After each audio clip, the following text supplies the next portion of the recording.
اللہ تعالیٰ نے مردوں کو عورتوں پر حاکم بنایا۔ حاکم کا مطلب حکومت کرنے والا مراد نہیں، بلکہ کفالت کرنے والا، عورتوں کی نگرانی کرنے والا، یا عورتوں کو اپنی نگرانی میں رکھ کر پرورش کرنے والا۔ مرد کو اللہ نے یہ اتھارٹی دی۔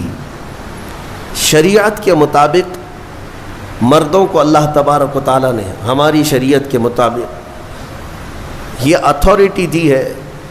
اب کچھ باتیں یہاں سے لے کر کے کچھ لوگ واویلا مچاتے ہیں کہ اسلام میں مردوں اور عورتوں کو برابر کے حقوق نہیں ہیں، عورتوں کو دیوار کے اندر بند کر دیا جاتا ہے، وہ کام کاج کرنے والی ہے، بس جھاڑو پوچھا کرتی رہ جائے زندگی میں، اور اس کا کوئی کام نہیں ہے۔ ان ظالموں کو کیا پتہ کہ عورتوں کا اسلام میں مقام کیا ہے۔ جو دور بیٹھ کر کے واویلا مچاتے ہیں، ان کے نزدیک برابری کا مطلب یہ ہے کہ عورت کو ننگا کر کے بازار میں لایا جائے۔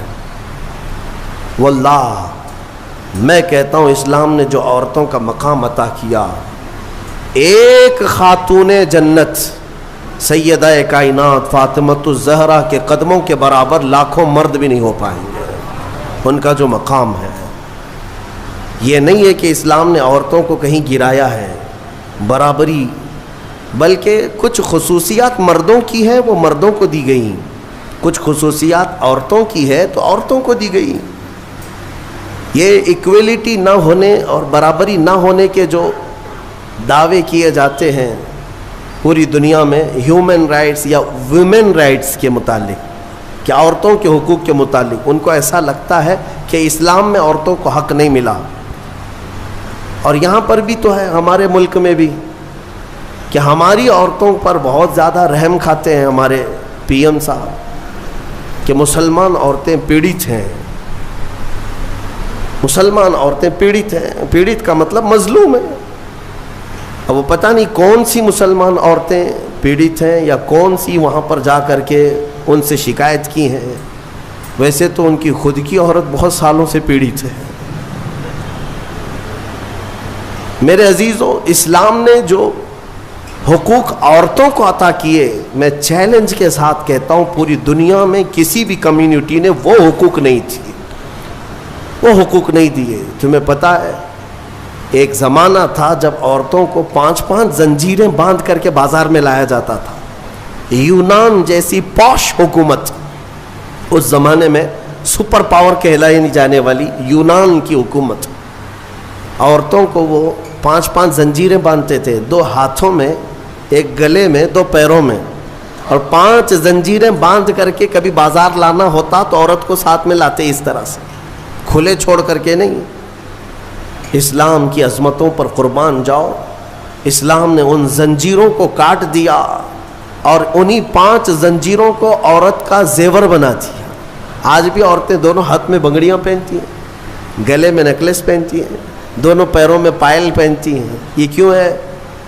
بعض لوگوں نے فرمایا یہ پرانے ادھی چیزوں کی علامات ہیں، لیکن پہلے زنجیریں تھیں، اب یہ زیور بن گئے۔ یہ اسلام کی دین ہے، اسلام کا دین ہے، اسلام کا صدقہ ہے۔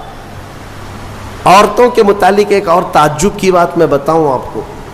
رشیا میں، جو آج پورے دنیا میں چرچے پر ہے، رشیا میں ایک مرتبہ ایک کانفرنس ہوئی، بڑے بڑے دانشور اس میں جمع ہوئے ہیں۔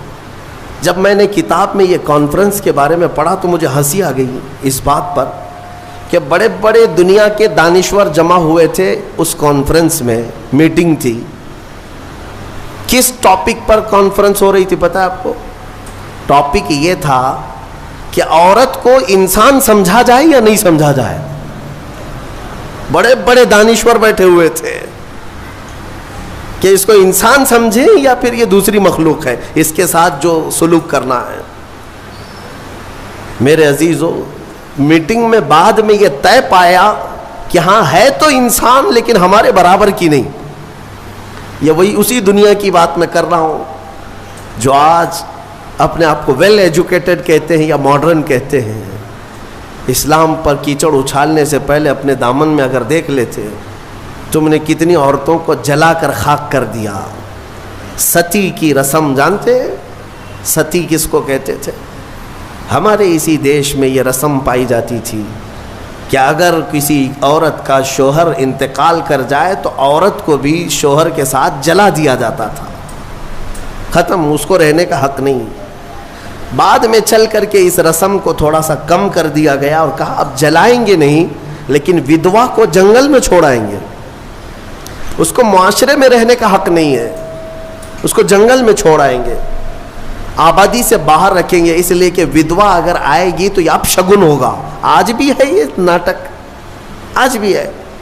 اگر کوئی بیوہ عورت مجمع میں آ جائے تو اس کو اپشگن سمجھتی ہیں، آج کے بھی کئی معاشرے موجود ہیں۔ لیکن اسلام پر انگلی اٹھانے والے پہلے پڑھو اسلام کو۔ میرے آقا صلی اللہ تعالیٰ علیہ وسلم نے 10 شادیاں فرمائی، جس میں سے 9 عورتیں ایسی ہیں جو سب کی سب بیوہ تھی۔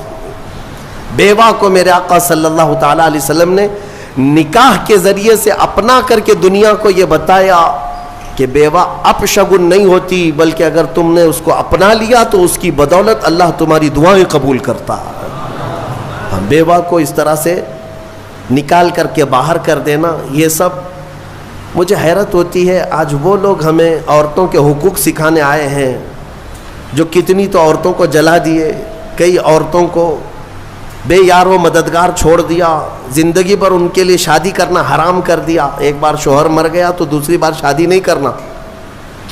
وہ لوگ ہمیں عورتوں کے حقوق سکھا رہے ہیں کہ عورتوں کے حقوق کیا ہوتے ہیں۔ جو زنجیریں ڈال کر کھینچتے تھے وہ ہمیں عورتوں کے حقوق سکھا رہے ہیں۔ حیرت نہیں ہے؟ یہ مسئلہ ایسی ہی ہے کہ اگر شیطان آپ کو نماز کے لیے بلانے آ جائے، اس سے یہ پوچھو تم کب سے شریف ہو گئے؟ تو یہ دنیا ایسی ہے جنہوں نے عورتوں پر ظلم کا ایک ننگا ناچ ناچا ہے، اور وہ ہمیں آج بتاتے ہیں ویمنز رائٹس ہیں، عورتوں کے حقوق ہیں۔